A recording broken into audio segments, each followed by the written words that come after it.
Matthew was speaking solemnly about the mission of those who lead the masses, outlining the duties of administrators and the difficulties faced by public servants. The conversation stretched late into the night, when Jesus, noticing that the disciples were waiting for a friendly word, shared with a smile, "There once was a kingdom in which a large faction of opponents to the reigning sovereign began to emerge from within.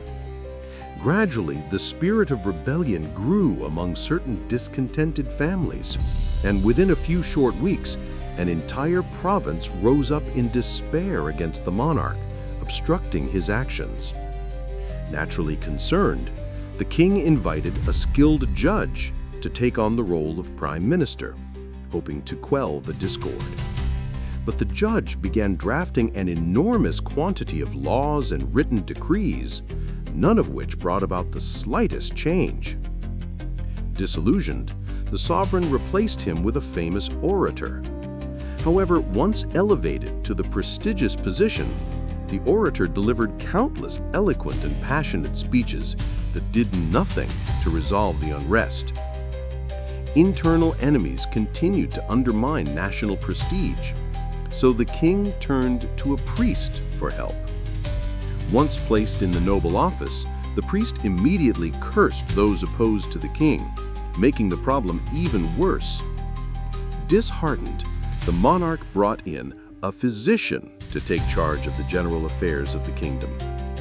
But as soon as the new minister found himself in the palace, sharing in public honors, he declared, in an attempt to win royal favor, that the crown's opponents were mentally ill.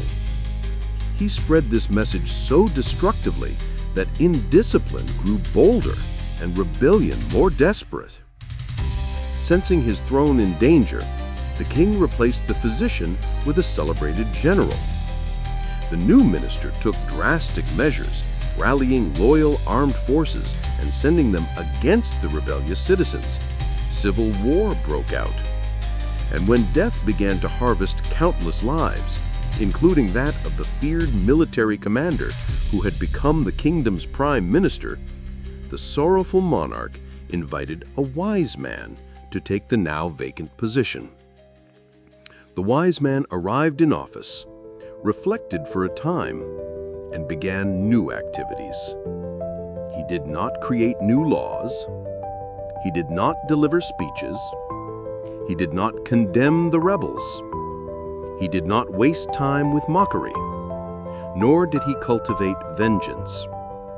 He personally visited the afflicted region to observe its needs. There he discovered numerous people without shelter, without work, and without education. So he built homes, opened workshops, constructed roads, and improvised schools, promoting labor and learning. With a noble spirit of understanding and brotherhood, he fought against laziness and ignorance.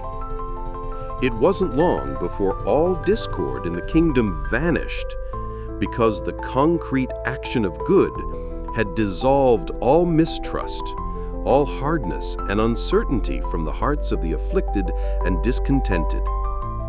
Matthew gazed at the Master, captivated, delighting in the vision of redemptive kindness he had shared.